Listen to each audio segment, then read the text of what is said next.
Eu sou a Fernanda Belfort. E eu sou a Andréa Janer. E bem-vindos a mais um Duplo Clique. Bom, essa semana foi cheia, né?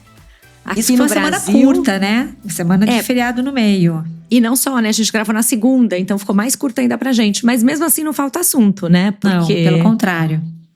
A gente teve... Bom, você vai falar da COP, que ainda é um assunto quente, essa semana. Outra notícia que dominou as pautas foi o Banco Master. Que loucura, tudo isso. Temos uma notícia, estamos gravando aqui sexta de manhã, na emenda do feriado, né? Ontem tivemos a notícia das tarifas, que a gente já quer ouvir mais. Essa semana teve bastante coisa falando sobre o Gemini 3.0, novos modelos de vindo, evento da Microsoft. Porém, não cairemos em distrações essa semana. Olha eu chamando notícias importantes de distrações. E vamos falar da prometida pauta de menopausa. Então, acho que vale um pouquinho de tarifas, entrar na COP, porque a DEA tem um monte de notícias vindas de lá. E aí vamos falar de menopausa, né, Déa? Senão a gente promete tópicos que a gente nunca fala. Porque a gente é sempre atropelado, né, pelos acontecimentos mais recentes e a gente acaba deixando no nosso backlog, assim, uma série de assuntos que são legais e que são importantes, mas que não são necessariamente quentes, né? Não é nada, não tem nenhum update recente. Mas esse fim de semana vai ter taco ou não vai ter taco, Déa? Pois é, Trump always chickens out, né? A história do taco, essa sigla que foi criada lá atrás para definir essas jogadas, digamos assim, do Trump, né? Em que ele vem com esse uma grande notícia, estilo de negociação, exatamente. Né, the art of the deal, né? Que ele faz, que é vir com uma sanção super pesada, gera, né, um mega pânico, os mercados reagem, né, os diplomatas vão correndo negociar para depois ele finalmente voltar atrás, né?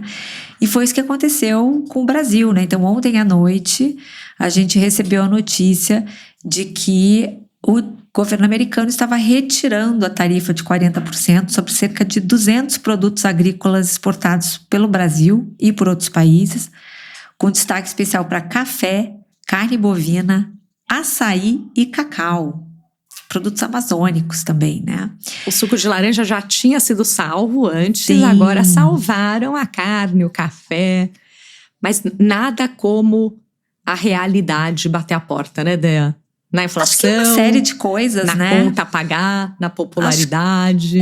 Acho que uma série de coisas, uma série de fatores. Acho que não dá para culpar só a inflação americana, não.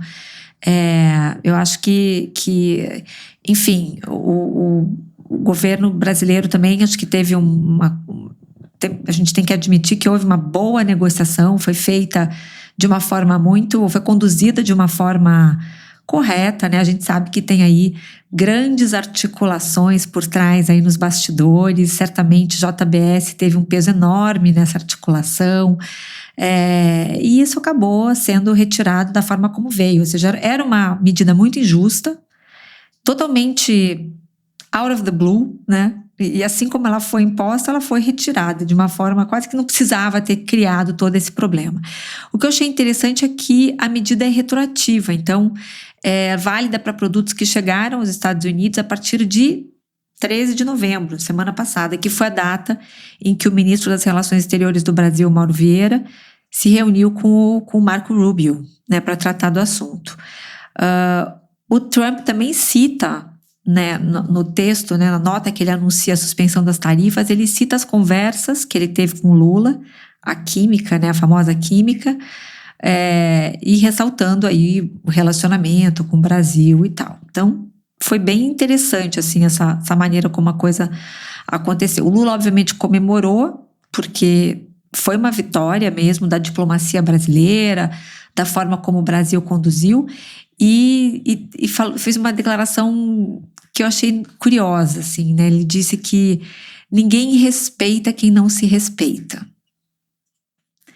E eu acho que aí mora, né, uma questão interessante, né, dessas sanções que o Trump foi impondo mundo afora, né, como muitos países acabaram cedendo e fazendo o jogo dele, e o Brasil desde o início não jogou esse jogo, né? E foi tentando, por vias diplomáticas, pelo diálogo, conversar. Então, acho que foi um ponto positivo aí para o governo do Lula, um desastre para os bolsonaristas, né? Acho que o Eduardo Bolsonaro deve estar arrasado nesse momento com o seu tiro que saiu pela culatra, né? Continua lá tentando, enfim, justificar isso, né? Coloca a culpa realmente somente na inflação americana. Vamos ver como isso vai se desenrolar. Mas como a gente dá um passinho para frente e 2 para trás, né? Houve também hoje de manhã, ontem, aliás, a indicação do Jorge Messias para a vaga do STF, né? Ou seja, mais uma vez o presidente vai lá e indica alguém de sua confiança, o que compromete tremendamente a independência dos poderes, que é a base da democracia, né? Enfim, não acho que seja uma coisa que só aconteceu agora. A gente sabe que o André Mendonça também foi uma indicação totalmente política do Bolsonaro na última vaga que teve, mas é uma pena, né? O Messias ser ministro da STF, enfim. Vamos ver como essa coisa vai, mas é um passo para frente, 2 para trás, né? Que a gente vive isso na sociedade. E falando em passo para trás, queria trazer um pouco o sentimento de COP30, que está acabando agora, deixando um gosto amargo aí para todo mundo que acompanhou de perto, né? A gente está assim caminhando para o final da conferência. Os rascunhos dos textos da COP30 foram divulgados essa madrugada e, para nossa decepção, o mapa do caminho, né, o roadmap, e o fim do desmatamento, que eram reivindicações que estavam assim no topo da lista das pautas, e que chegamos, acho que muito perto, não sei se tão perto quanto a gente gostaria, mas foi o mais perto que chegamos até hoje de um acordo sobre uma data para abandonar o uso de combustíveis fósseis, porque é disso que trata o mapa do caminho, essencialmente, né? E isso não está contemplado nos rascunhos. Ainda não é o texto final, a gente está gravando esse podcast na sexta de manhã. Pode ser que isso ainda nos surpreenda, mas até agora a informação que a gente tem é de que esses temas não foram inclusos nos textos finais. Então isso está gerando uma onda de protestos, né? Não protestos no sentido de manifestações, mas assim, muitos ativistas criticando a falta de ambição dessa COP. O Carlos Nobre, que é o maior cientista climático brasileiro hoje e um dos mais importantes do mundo, também fez uma declaração bastante amarga hoje de manhã. Ele disse que essa ia ser lembrada como a COP 2.0, né? Alertando para o fato de que, se o texto não incluir essa data para o phase-out dos combustíveis fósseis até 2040, 2045 no máximo, a gente não vai conseguir impedir que a temperatura suba 2 graus até 2050. Por isso que ele chamou de COP 2.0, porque a gente não terá conseguido impedir esse aumento de 2 graus. E, como todos os cientistas têm mostrado de forma exaustiva nos últimos anos, esse aumento de temperatura, ele torna as condições de vida em vários lugares da Terra inviáveis, né? Então, assim, lugares como Belém, inclusive, né? Então, esse aumento de temperatura, ele de verdade vai comprometer não só a vida em lugares mais quentes, mas ele gera impactos em vários outras dimensões do nosso ecossistema, né? Uma coisa que ficou muito clara nessa COP também foi a gravidade do aumento da temperatura nos oceanos. É uma coisa que a gente não fala tanto. A gente fala muito da floresta em pé, do desmatamento, e a gente fala pouco da questão dos oceanos, que é talvez mais grave do que da floresta. E isso, a gente está chegando num point of no return, né? Esse é o grande alerta de cientistas como o próprio Carlos Nobre, como Johan Rockström, que estão assim desolados com essa falta de perspectiva, dos países, né, com relação à gravidade desse tema. O Brasil puxou essa pauta, acho que esse é o mérito do André Corrêa do Lago, né, nosso presidente aí da COP. Lembrando que na COP de Dubai, em 2020, na COP 28, aí em Dubai, há 2 anos atrás, o texto terminou com o que foi considerado uma grande vitória na época, que simplesmente era a concordância, né, de que combustíveis fósseis precisavam ser abandonados. Para chegar nesse texto, nessa constatação, foram longas negociações, enormes articulações para poder chegar nesse texto. Só que naquele momento não se estabeleceu uma data para isso. Como se a concordância de que isso tinha que acabar já tivesse sido um grande passo. E essa data não foi discutida na COP de Baku do ano passado. Esse assunto não surgiu. Então, quando o Brasil puxou essa pauta esse ano, foi como se fosse quase começar de novo essa negociação. E aí, existe um lobby muito forte dos países árabes, e foram eles que acabaram comprometendo essa discussão. Estados Unidos não estava, a China votou contra, então a gente teve aí outros países que se abstiveram, então não teve força, não tinha gente assim com muito poder ali para avançar. Então, por isso que esse texto acabou assim. Muita gente atribui realmente não só essas ausências, mas também uma fragmentação da Europa, que não tem mais aquele poder de bloco, né? Não tem mais aquela força da União Europeia mesmo. Os países em desenvolvimento continuam muito sobrecarregados com essa questão, né, da falta do financiamento climático e tudo mais. Então, realmente tem muita gente considerando aí praticamente um fracasso essa COP30. Eu, de novo, estava muito otimista, né? No último duplo clique eu até estava bem esperançosa que a gente teria um desfecho mais realista, né? Mais ambicioso. E eu acho que a gente vai ter que confiar, continuo confiando muito no André Corrêa do Lago. A presidência dele está só começando, ele disse isso num discurso ontem à noite, né? Ele vai ficar agora 1 ano como presidente, então segundo ele, essa pauta não acaba hoje na COP, ela vai continuar sendo tratada em outros fóruns aí nos próximos meses, até a próxima COP, que vai ser na Turquia. Aliás, essa é uma novidade, né? A gente...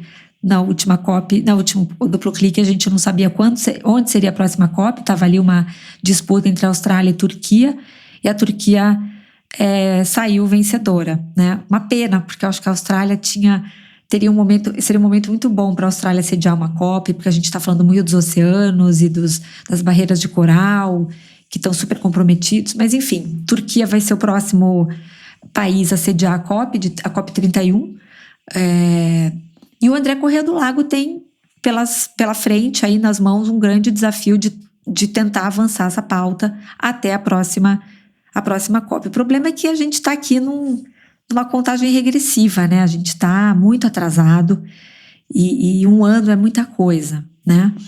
Enfim, vamos aguardar. Eu também tô tentando focar nos legados invisíveis dessa COP, né? Eu acho que Belém vai ser extremamente beneficiada, a Amazônia vai ser extremamente beneficiada por tudo que aconteceu, né? Eu acho que um pequeno exemplo disso, hoje de manhã eu estava lendo o New York Times e tem uma matéria linda sobre a Dona Nena dos chocolates. Acho que quem ouviu o duplo clique da semana passada vai lembrar que eu contei que eu fui fazer um rápido passeio ali num pedacinho da floresta, que é a Ilha do Combu, atravessando ali o Rio Guamá, em Belém.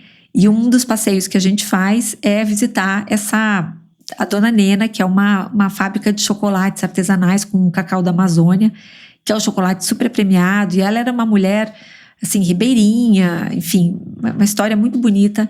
E agora ela está nas páginas do New York Times, com, enfim, uma descrição lindíssima do trabalho que ela faz ali. Então, são legados invisíveis, né? O chocolate dela agora ficou conhecido no mundo inteiro.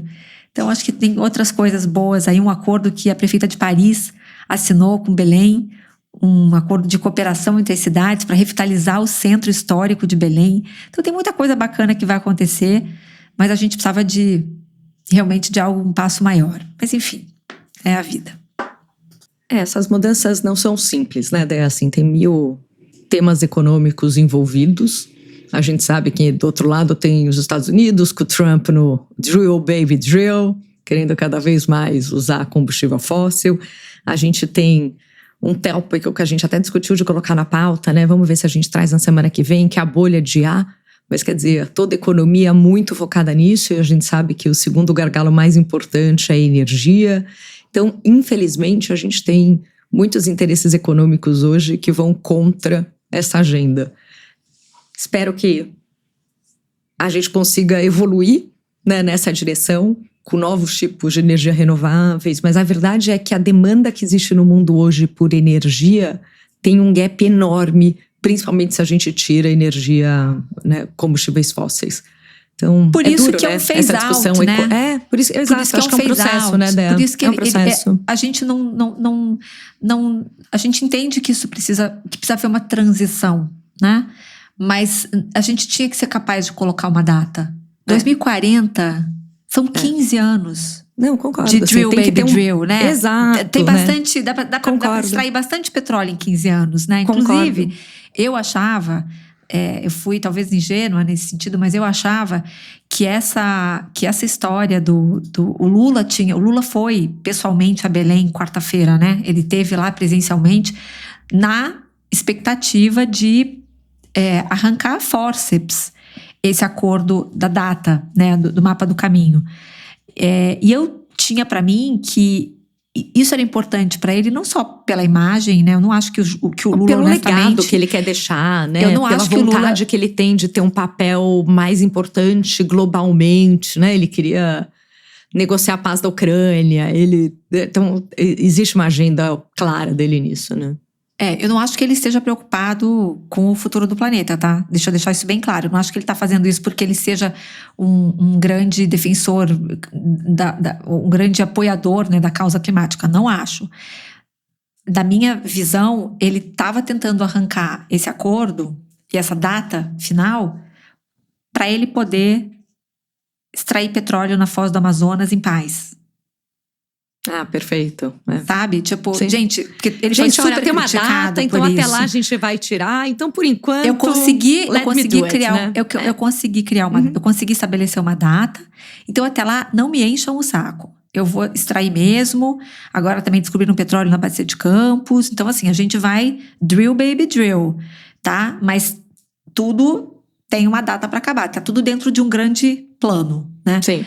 E eu acho que essa era a grande meta dele. E eu acho que continua sendo, tá? Porque as pessoas mais, talvez, esperançosas, que acham que o André Corrêa do Lago vai continuar avançando essa pauta na presidência dele, que ele pode conseguir alguma coisa até o ano que vem, talvez esse mérito sempre fique com o Brasil, né? Do Brasil ter puxado essa pauta. Eu acho que o Brasil foi bem, no fim das contas, nessa COP.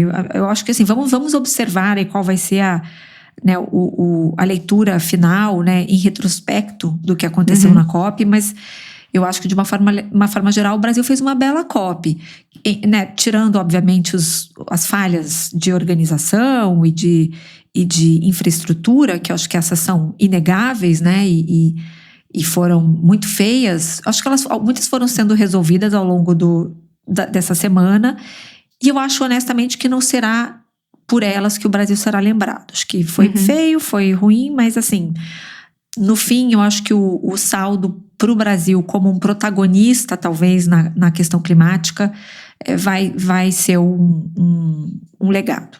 Sim. Bom, Dea, mas vamos ter um papo mais otimista agora? Vamos falar de menopausa. Olha eu falando de menopausa como uma coisa otimista, né, gente? Mas isso, né? É sobre isso. Uma sobrevivente de câncer só pode olhar envelhecer, enfrentar a menopausa com um olhar diferente da alternativa que temos, que é não enfrentá-la, porque ela é inevitável, né, Dea?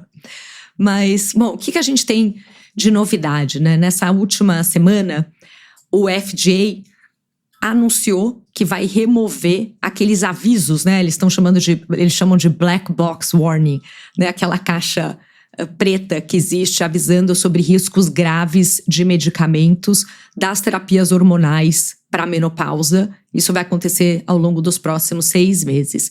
Isso foi uma vitória.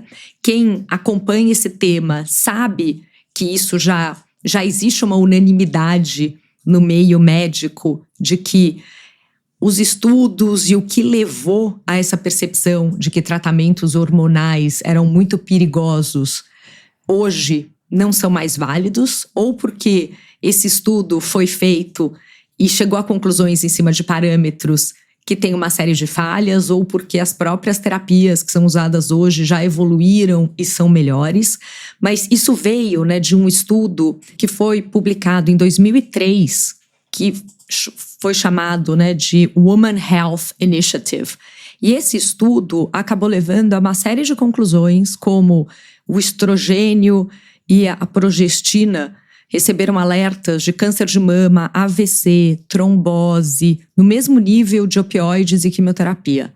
Isso acabou derrubando o uso desses hormônios, né, de terapia de menopausa em mais de 70%, apesar desse tratamento aliviar de 60% a 90% dos sintomas.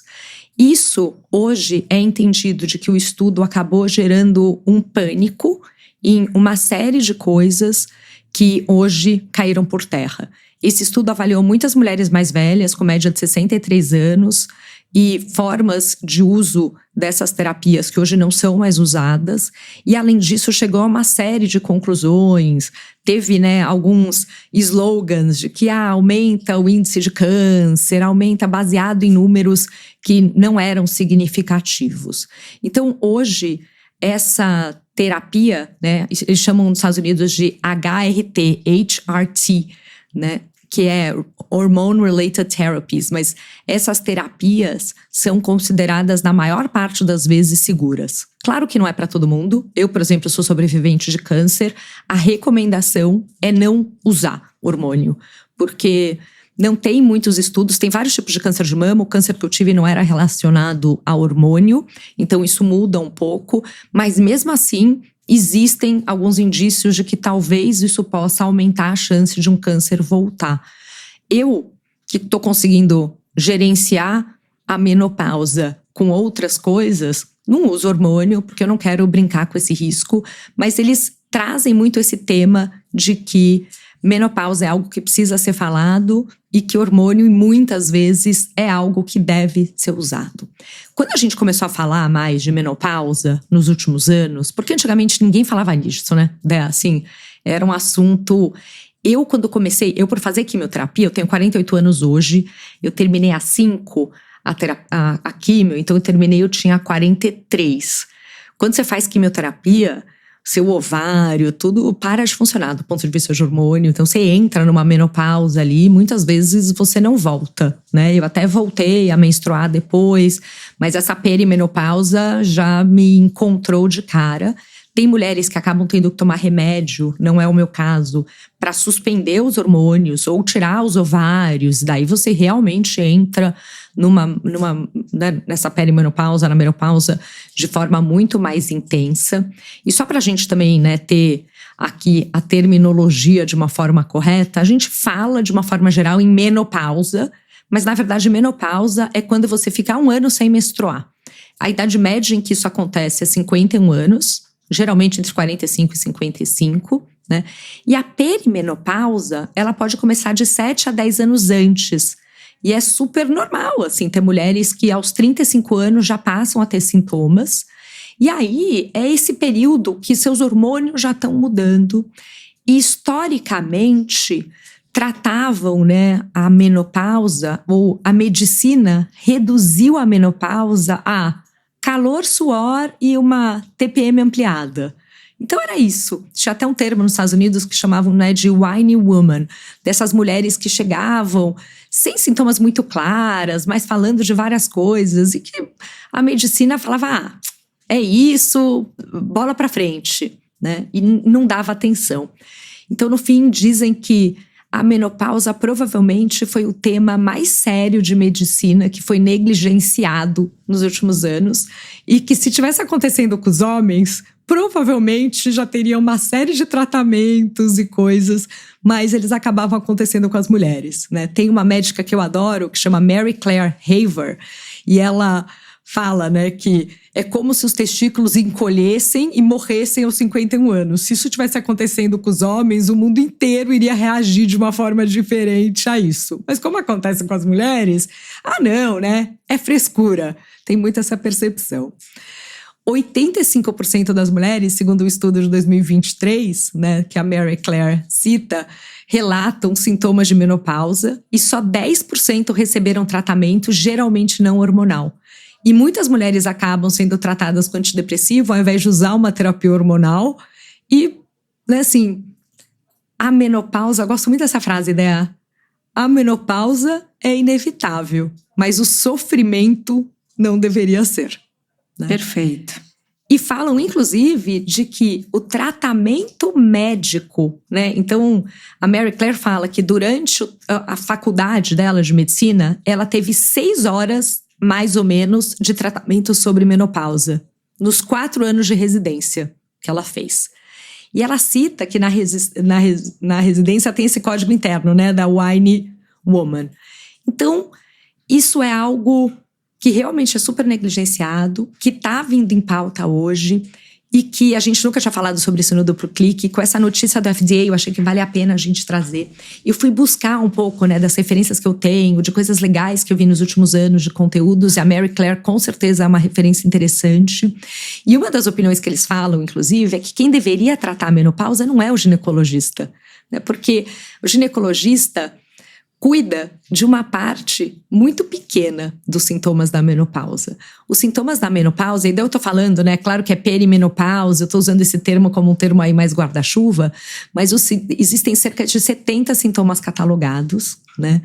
E uma das mensagens é: você não tá louca, isso tá acontecendo. Porque, olha só, entre os sintomas o que tem? Ganho de peso, né, especialmente visceral ali, né, em volta da barriga e nos órgãos, que são os mais importantes. Perda de massa muscular. Osteoporose acelerada. Eu já cheguei no nível de osteoporose, faço o tratamento, voltei para osteopenia, né, principalmente porque com a quimio meus hormônios caíram e eu já tinha o osso mais frágil, mas é uma coisa que eu já cuido há algum tempo. Dor articular e muscular. Frozen shoulder, que isso é super comum, né? Então, até essas coisas assim. Queda de cabelo, pele fina, alteração dentária, vertigem, zumbido, alteração auditiva, baixa libido, ressecamento vaginal, infecções urinárias recorrentes. Então, assim, um monte de coisa acontecendo, e algumas delas têm a ver com ginecologia, muitas não têm. Depois tem todos os cognitivos emocionais, né? Então, brain fog, essa nuvem, né, mental, assim. Isso tem um termo na quimioterapia que chama chemobrain, porque você fica meio zoeta, né, com tudo aquilo de remédio. Fora que lidar com câncer, você também não sabe o que é emocional, o que não é, né, assim. Depois eu comecei a ter várias coisas, e ainda veio o Covid, tinha coisa que era pós-Covid, quase todo mundo pegou Covid, eu peguei também. Falava, gente, tem um monte de coisa que eu sinto que eu não sei se é emocional do câncer, se é da quimioterapia, se é chemobrain, se é menopausa, se é pós-Covid, eu só sei que eu sinto, né?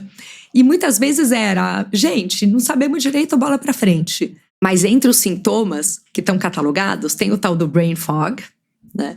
Tem depressão, que pode estar começando, ansiedade, agravamento de TDAH e bipolaridade, quedas abruptas de resiliência emocional, insônia devastadora, e doenças como aumento de risco cardiovascular, resistência à insulina, diabetes, demência.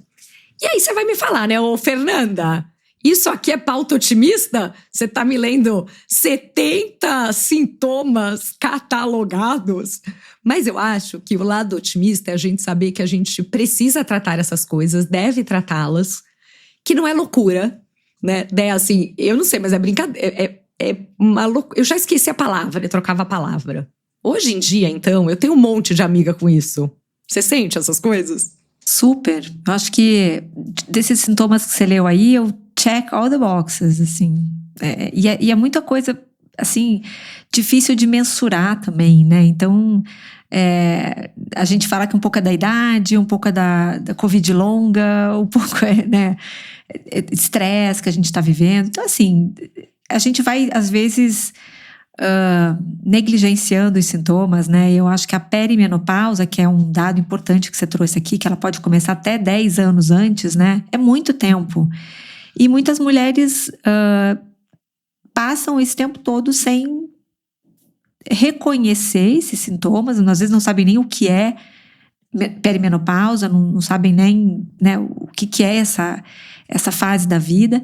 E eu ainda acho que a menopausa, por mais que a gente tenha evoluído muito nos últimos, talvez 3 anos, eu diria, em que esse assunto deixou de ser tabu e começou a ser falado, né? Não é à toa que a gente está aqui num podcast falando de menopausa, mas a menopausa realmente foi se tornando um assunto menos proibido, né? Até nas empresas, porque tem várias matérias recentes que saíram mostrando que o universo do trabalho agora está tendo que lidar com isso, porque as mulheres passam por todos esses sintomas enquanto elas estão trabalhando, né? Então você está ali tendo que entregar milhões de coisas e trabalhar, enfim, no mundo corporativo, por exemplo, e você vai passar por essas questões todas enquanto você está ali. Então, os RHs já têm que incluir esse tema nas suas agendas, né? Então, assim, a gente evoluiu, sim, eu acho, nos últimos anos. E finalmente, acho que essa decisão do FDA, que acho que é muito emblemática, vai colocar, talvez, né, vai normalizar os mecanismos que a gente tem, os recursos que a gente tem para poder, enfim, enfrentar essa questão, assim, porque eu acho que eles ainda estão muito restritos a pessoas de classe alta, pessoas que têm privilégios, né? Eu, por exemplo, faço reposição hormonal dentro de um olhar de medicina personalizado. Tem uma endócrino que né, cuida de mim e testa várias coisas. A gente testa, enfim, alguns tipos de medicamentos com dosagens diferentes para ver como funciona. É muito bom ter isso, mas isso não é a realidade da maioria das mulheres, né? Então, a democratização ainda é um tema maior ainda. Esse, para mim, é um desafio, porque a gente tem um contingente de mulheres, assim, gigante, que tem que trabalhar, que tem que acordar cedo, tem que levar filho no colégio, tem que ir pro escritório, né? Ou tem que ir pra fábrica, tem que pegar ônibus, né? E não tem nenhum refresco. Tá vivendo tudo isso ali, a realidade nua e crua, né? E existem coisas, acho que na educação, tem mais 2 temas que eu queria trazer aqui, né? Um é o cérebro e a menopausa. Então, acho que tem algumas coisas interessantes. E o outro é o que a medicina já sabe hoje que são as formas de você, além de hormônio, cuidar. Tem uma médica chamada Lisa Mosconi, que publicou há poucos anos atrás um estudo, e ela até é autora de um livro, até tem um livro aqui, né, que chama O Cérebro e a Menopausa, The Menopause Brain. Ela é considerada meio papisa dessa história, né? Ela é super referência mesmo. Super referência por causa disso. E ela fez o primeiro estudo que analisa o cérebro. Então, realmente fazendo, né, PET scan ali, né, fazendo exames para conseguir entender o que acontece no cérebro nas fases, né, de pré-menopausa, perimenopausa e pós-menopausa.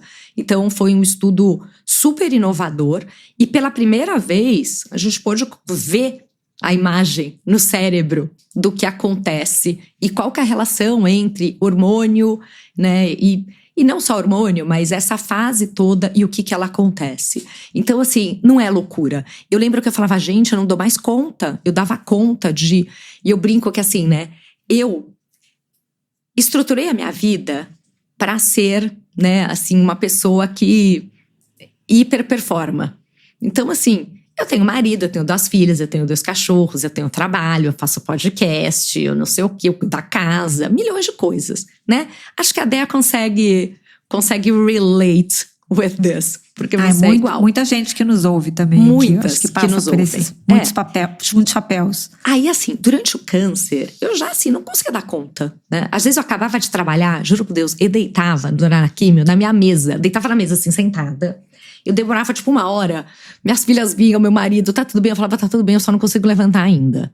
Porque me dava um cansaço, uma coisa que era uma loucura. Aí, de repente, você começa a não dormir bem, aí você não tá disposta, aí você não consegue dar conta da vida, né? E você fala, meu Deus, o que tá acontecendo? Isso vai ser pra sempre? Não vai? Eu preciso redimensionar tudo? Eu preciso desistir de algumas coisas que eu faço hoje? Eu vou conseguir dar conta? E acho que isso é uma realidade que muitas mulheres têm. E essa coisa de você conseguir entender, a medicina entender, de falar, não, você não tá louca. Tem coisa que tá realmente acontecendo, né? E tem formas de melhorar tudo isso.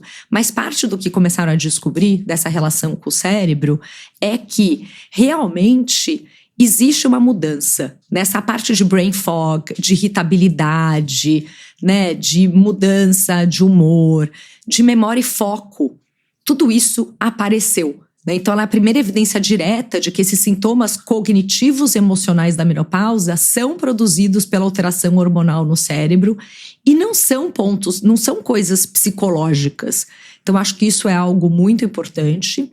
Ela fala bastante, né, sobre o hormônio, como que exame de sangue não consegue mostrar essas coisas, né? Não existe nenhum teste definitivo, né, da perimenopausa via sangue, né? Não existe um marcador do jeito que eles falam.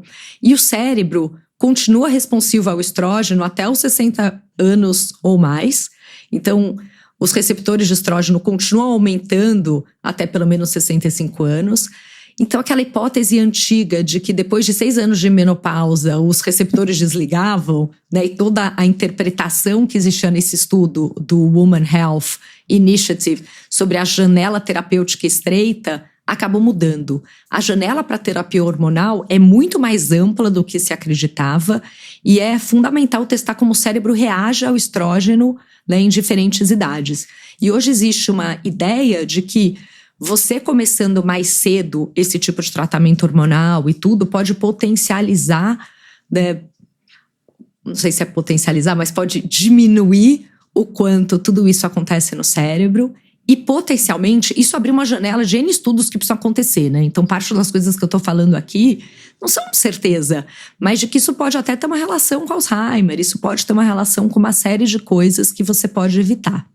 Eu, como uma pessoa que não pode tomar hormônio, né, ou tem um risco grande com isso, já fico nervosa de ler esses negócios que eu falo, ai meu Deus, eu devia estar tomando, eu deveria estar fazendo.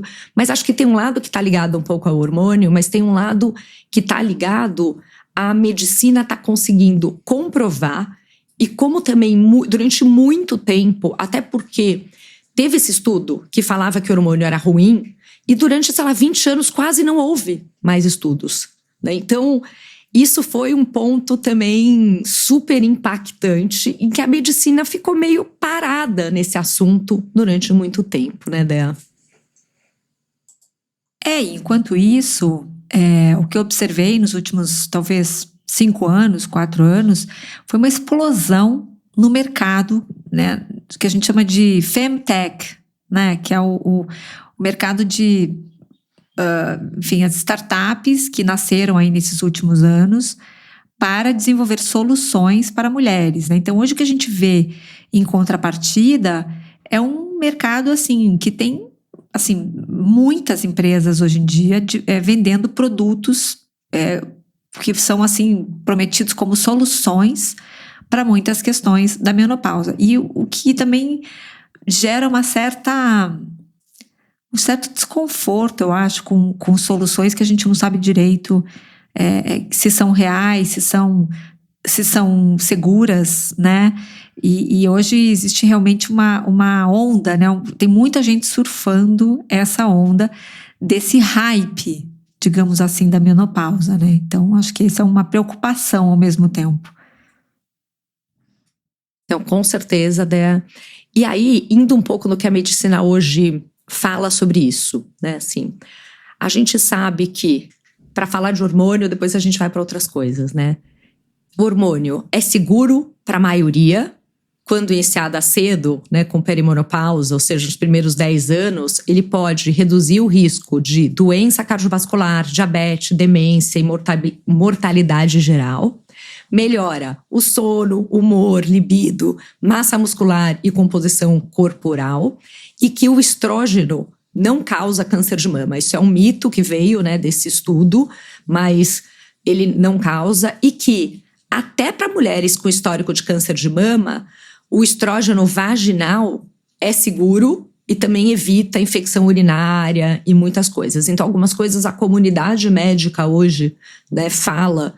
E daí, obviamente, consulte o seu médico. Não sou médica nem Andréia, mas assim, né, segundo a Mary Claire, eu leio bastante sobre isso, acho que tem uma certa, né, as coisas do Pitratia, existe um certo consenso médico em volta desses temas, mas também o que acontece é que sem o estrógeno, o corpo acaba tendo uma inflamação crônica, então isso é uma coisa que aumenta, tem uma perda muscular, tem uma piora metabólica, e aí isso começa a impactar a mulher de várias formas.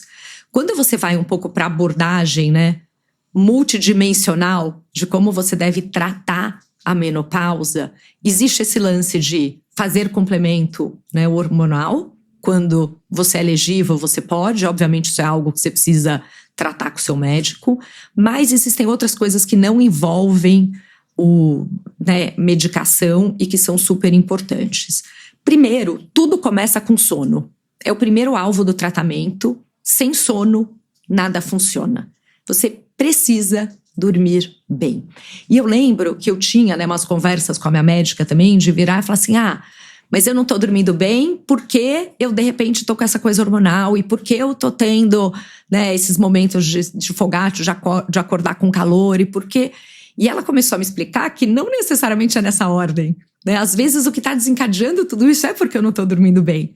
E daí tem, né, uma percepção de que o ideal é você dormir, óbvio, sem nenhuma ajuda, mas se você precisar de algum medicamento, e daí você tem que discutir com o seu médico e tudo, e tem suplementos também, né? Então magnésio, tem várias coisas que tem estudos científicos suportando, eu pessoalmente tomo, te ajudam a dormir melhor e ter uma qualidade de sono maior e dormir mais tempo. Isso o anel ajudou, o Oura, né? A gente até falou do Pitratia, que ele não usa e tudo, mas assim, isso o anel me ajudou. Esse ano, eu tô com uma média de acho que 50 minutos em média de sono maior do que ano passado. Ano passado, a minha média era quase 6 horas, agora eu já tô, né, para quase 7 horas de média de sono. Então, ganhar 1 hora de sono tem ajudado muito a minha vida.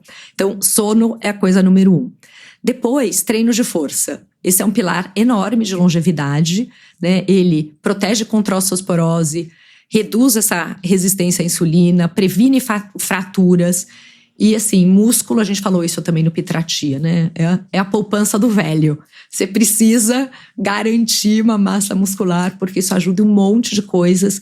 E as mulheres passarem a romper esse paradigma, né? Assim, eu não quero fazer muito treino de força porque eu não quero ficar aquela mulher toda fortona. Tipo, primeiro assim, você não, fica tranquila, se você quiser, se ser tão difícil, não tem problema. Segundo, que eu e a Dé já falamos bastante isso até, né? Como a estética das mulheres e o que é considerado hoje, né, Dé? Você trouxe esse tema várias vezes, até com esse mundo de Ozempic, de Mounjaro, o quanto as pessoas estão cada vez mais cuidando, até por esse consenso da importância de músculo, mas isso virou um novo status, né, Dea? Total, porque a magreza já foi atingida, né? Então as pessoas, inclusive, estão deixando de correr, de fazer, enfim, esportes aeróbicos de forma geral, né? Coisas que ajudam na perda de peso, seja bicicleta, spinning, coisas assim, e trocando isso por exercícios como Pilates, que também está explodindo no mundo hoje, e musculação. Então, essa estética, né, da pessoa mais sarada, né, ou seja, magra, mas também não adianta só ser magro e flácido, tem que ser um magro e forte, né? Então, acho que isso está mudando muito mesmo. E antes tinha muito isso, né? Assim, a mulherada fazia exercício aeróbico, essa era a prioridade número 1. O ideal é, obviamente, falamos disso no Pitratia, você fazer força e também fazer aeróbico, porém, tem um certo consenso de que se você for fazer uma coisa só, faça musculação. Né, assim, é super importante treinar músculo. Então, acho que isso mudou muito. Né? Isso, Fê, é aquela coisa, né? Por enquanto é isso. Não, talvez a medicina muda, exato. Não, eu acho que perfeito. A gente vive um pouco inclusive essa questão da informação, ela é muito, na verdade, por isso que a gente está aqui hoje, né? Porque você trouxe, inclusive, esse fato, né? A gente até, talvez, ano passado, achava que repouso hormonal era a exceção, E agora a gente está vendo que isso está virando a regra. Porque a medicina evolui. Isso que é uma medicina evolui. A ciência evolui, exato, né? E às vezes a gente não acompanha tanto o que está acontecendo e fica confuso, né? Tipo, pera, mas só de você saber pode agora, né? E a verdade, assim, procure seu médico, mas é o que a gente fala de repertório, né, Dé? Assim, se você não tem esse conhecimento, você fica sofrendo sozinha, calada, achando que é frescura. A hora que você vira e ouve no podcast alguma coisa, essas coisas, você fala, opa, peraí, eu não tô louca, vou procurar meu médico, né? Vou falar desse assunto. Existem outras coisas hoje, né? A visão mudou. A mídia serve, né? Esse tipo de conteúdo serve para justamente despertar a sua atenção por um tema que talvez não tivesse no seu radar, né? Puxa, então eu posso me candidatar a isso? Aí, claro, você vai no seu médico, você vai entender se você está no grupo que pode usar reposição hormonal livremente ou não, né? Então, acho que essa é a grande... sempre com acompanhamento médico, como tudo deveria ser. Então, acho que esse é o grande recado aqui, com certeza. E tirando, então, né? Tirando a reposição hormonal, a gente falou de sono, a gente falou de treino, de força, e ainda existem outros pilares que são nutrição e nutrição anti-inflamatória. E vocês vão ver que tem um overlap do que a gente fala de piterapia, tudo enorme, né? Assim, e tudo isso te ajuda a se sentir melhor e, de alguma forma, conseguir driblar esses sintomas da menopausa, né? Eu, como alguém que tem que enfrentar esses sintomas todos sem nada de hormônio, isso... né, todas essas táticas passaram a estar mais presentes na minha vida para eu viver mais, até por causa, né, do câncer e tudo, mas também para eu ter uma qualidade de vida melhor. A outra é nutrição, e nutrição anti-inflamatória. Então foco em fibra. Isso é uma coisa que nos Estados Unidos, por exemplo, assim, né, com ultraprocessado, o consumo de fibra é muito baixo.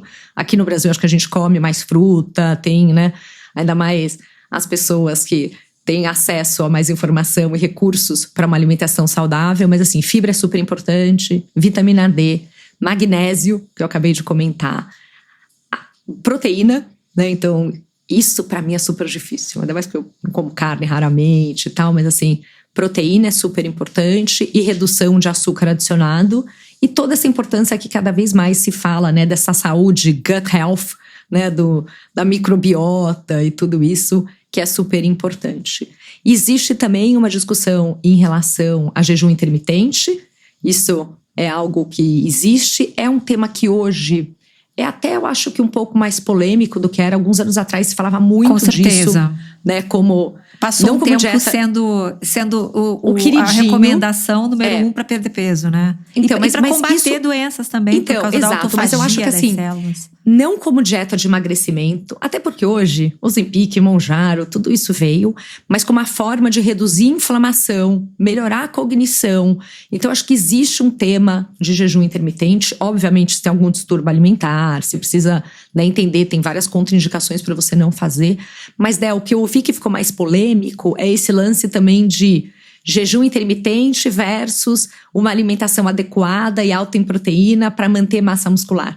Do mesmo jeito, né, que o Ozempic tem uma preocupação enorme de perda de massa muscular, Mounjaro um pouco menos, mas a preocupação existe. Jejum intermitente também tem tudo isso, então são pontos que você precisa levar em consideração. E, obviamente, a parte de saúde mental, né, assim, mindfulness, terapia, suporte emocional, obviamente tudo isso é super importante. E tem todas essas implicações dessa mulher, né? Assim, o quanto ela se mantém na força de trabalho, que é o que você falou.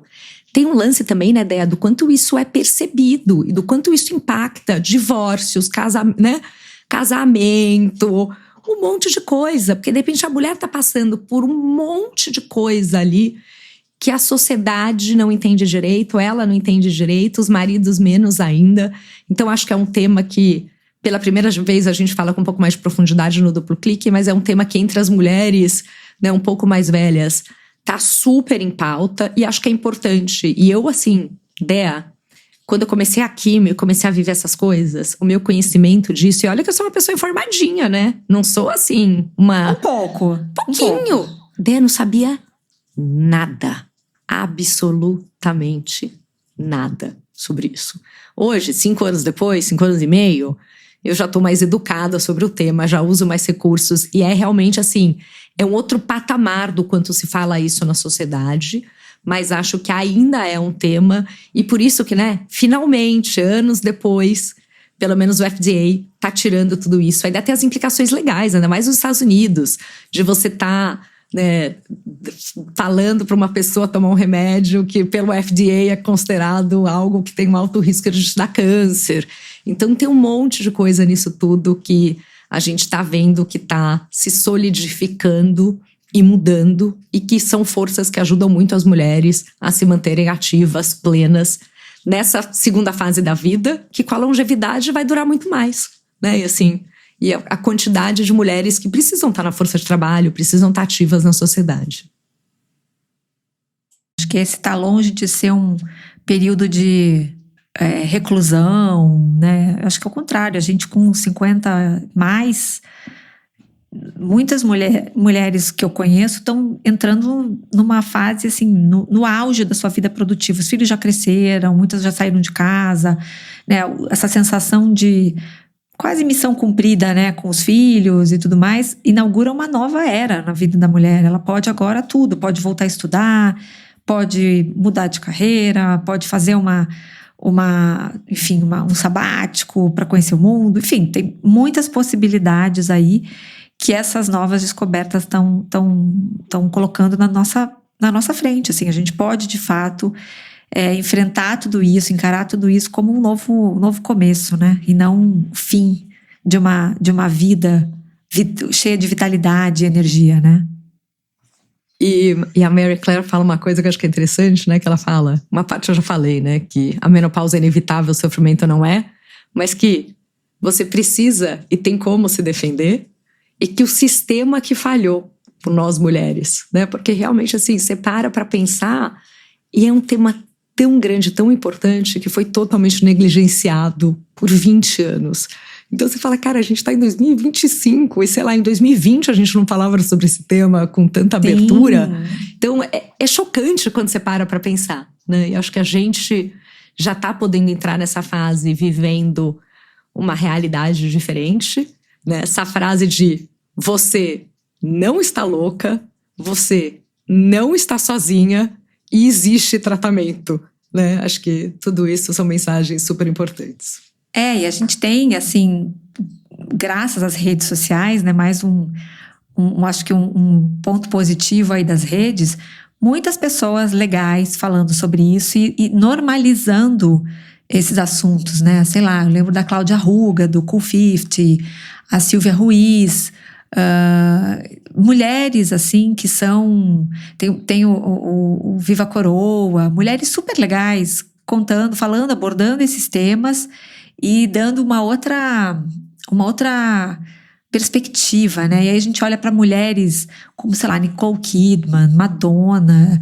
A gente passou também a olhar para elas que estão aí fazendo e acontecendo pelo mundo afora, né? Mulheres, sei lá, Jacinda Ardern, mulheres que estão no auge das suas vidas profissionais, trabalhando, produzindo, vivendo a vida. Então, acho que os referenciais também mudaram, né? A gente parou de endeusar apenas as garotas jovens e cheias de colágeno, né? A gente, hoje em dia, tem entre as nossas ídolas, assim, mulheres de 50 a mais que são espetaculares. Não, e mas até a Fernanda Lima me impactou também, né? Que era o ícone da beleza e de tudo, né? Assim, com 48 anos, falando de menopausa, né? Ela que é casada com... Perfeito, ela é um ótimo exemplo. Porque eu acho que essas coisas vão, né? Então, acho que o assunto foi sendo normalizado, os sintomas foram ficando mais conhecidos, os recursos foram aumentando, né? A gente falando dessa indústria agora que tem que tomar cuidado, tem muita coisa aí que não ajuda de verdade as mulheres, mas, enfim, é um mercado bilionário, né? De suplementos e de outras coisas, mas eu acho que é assim que a gente caminha, né? É assim que a gente avança. Muito bom, gente. Então, assim, terminamos mais um Duplo Clique, né, Dé? Pois é, gente. Fizemos na sexta-feira. Foi direitinho. Dessa vez foi bonitinho, né? Foi no dia certo, na hora certa. Dia certo, hora certa. Acho que agora a gente engrenou. Queridos, muito obrigada por mais um Duplo Clique. Dé, obrigada, Obrigada a todos vocês. E semana que vem tem mais.